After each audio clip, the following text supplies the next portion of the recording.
Hey everyone, it's Kevin. It's Monday, and that means it's time to go through this week's pickups. I'm going to show you all the books that I got for the week ending today, July the 28th, and it's a pretty doggone big stack, including a couple of nice slabs that I'll show you right at the end. I'm going to do things a little different on this show. I'm going to switch the camera angles up a little bit to try to cut down on the glare. I don't have any professional lighting or anything like that. I'm just recording this off of my phone. As I'm sure all of you have figured out, this ain't the most fancy pants YouTube channel in the world. But I want to show you all the new books from this week, and let's get right to it. Up first on the list, on the left, we have Amazing Spider-Man number 299, which is the second Todd McFarlane issue of Amazing Spider-Man and the first appearance / cameo of Venom. It's high grade. I got it at about a near mint. This is a book that I just stumbled across. The condition was good and the price was much lower than I was expecting to pay for it, so I went ahead and grabbed it. You know, first Venom might still, it's popular, and if I need to move it, I can probably move it pretty quick. And then on the right, I got an upgrade. I got quite a few upgrades this week, but this one is Fantastic Four number 88 and about a very fine plus, so I upgraded my mid-grade copy to this, and I'll probably be selling that old mid-grade copy on a future Whatnot show. The next two we have here, first on the left, we have the Groo 25th Anniversary Special. Let's see, if Groo originated, what, 1984, 25 years, so this is, what, 2009? Near mint condition. It does have a wraparound cover, which is great, so I have it in a clear bag. This one is fairly hard to find these days, particularly if you're a Groo fan. I used to have it. I must have got rid of it at some point, so I was glad to get it again. And then on the right, working on Hawkman, continuing here. This is Hawkman number 24 in about a very fine condition. Colors really pop on this one, so I was happy to grab that as well. I'm about halfway through Hawkman, so slow but sure, slow but steady. We're getting there.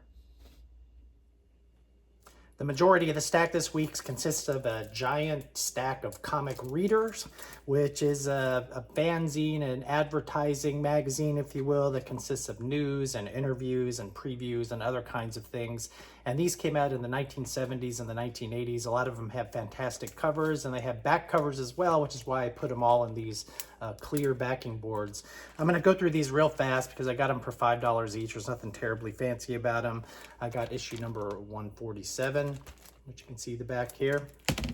This is issue 164 that has a nice Gil Kane cover, and like I said, all of the back covers are have something in them as well. Here's issue number 166, featuring a pretty cool Namor cover, Captain Marvel on the back. Issue number 180, which is sort of an April Fool's issue with Stan Lee. This is one that's actually somewhat desirable by folks, and then it has a great Sergeant Fozzie Muppets back cover, which I think is terrific. Issue number 184, right here, with a nice Adam Warlock on the back. 181 looks a little bit like Obnoxio the Clown there. And a very early Mike Mignola cover, Master of Kung Fu on the back. There's a lot of Mike Mignola stuff in here from his very earliest days, including issue number 196 here, which is, as far as I can tell, Mike Mignola's first front cover at least, that he did. And then a Bob Layton cover on the back here. Issue number 198, Nick Fury, Agent of S.H.I.E.L.D., Captain America on the back. Issue 199, which has a Thor cover, which I believe is like a continuation of an annual cover. I think it was Thor Annual number 9. Cover on the back here. Special sized anniversary issue number 200. I really love these clear boards, and I try to use them on all of my everything that has a double cover. This is issue number 202. Here's issue 206, Spidey on the cover, Batman on the back. Issue number 209, also with Batman and Supergirl on the back. Here's 212 with another Mike Mignola, Master of Kung Fu / Daredevil cover. Back on that. And finally, issue number 214, which features a Huntress cover. And there's the back as well. These are a lot of fun, and I'm working on them. If I can get them cheap, I grab them. I got 4 issues of Incredible Hulk this week, 3 of which are upgrades, and one is one that I didn't have before. On the left, we got Hulk number 112. Pretty hard to get in that white cover, a nice grade, but this one I've got at a near mint minus. And then on the right, Hulk battling Mandarin and Sandman, it looks like. This is issue 114 and about a very fine plus. These early Silver Age Hulks are underrated, and frankly, they're undervalued. They're a lot of fun. Herb Trimpe and others do a really great job on this series. So worth picking up, worth finding if you can. Some good, relatively inexpensive Silver Age. Here's the other 2 issues of Hulk that I got. This is Hulk number 128, a 15-cent cover and about a very fine near mint with a nice Avengers appearance. Kind of that early 70s Avengers with Quicksilver and Vision and Black Panther without a lot of the big guns in there.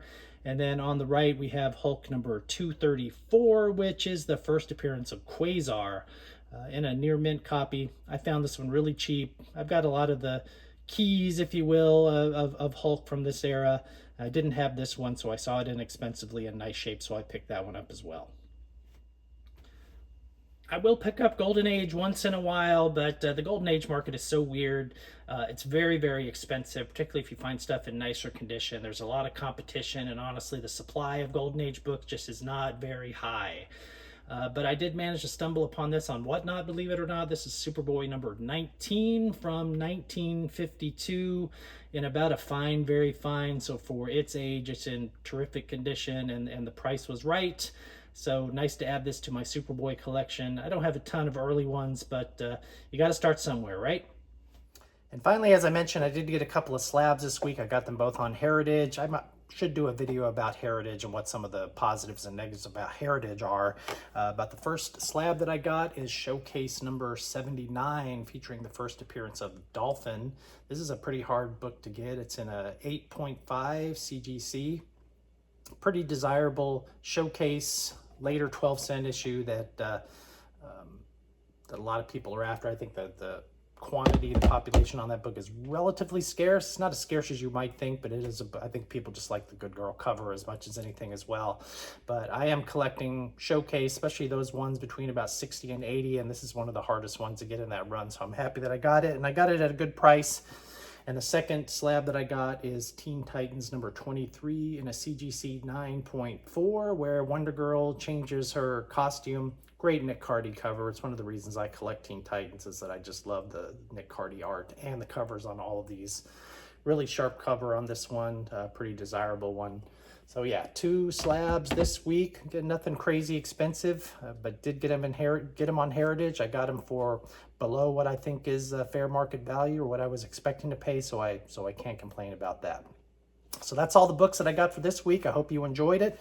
Please leave a like and follow if you're enjoying what I'm doing here, and leave me some suggestions on the kinds of shows that you might like to see in the future. I'm going to do more top 10 lists. Of course, I'm going to do one of these every week, and then other analyses of things going on in the comics hobby that you might be excuse me, that you might be interested in. So leave me a like, leave me a follow, and I'll see you next time.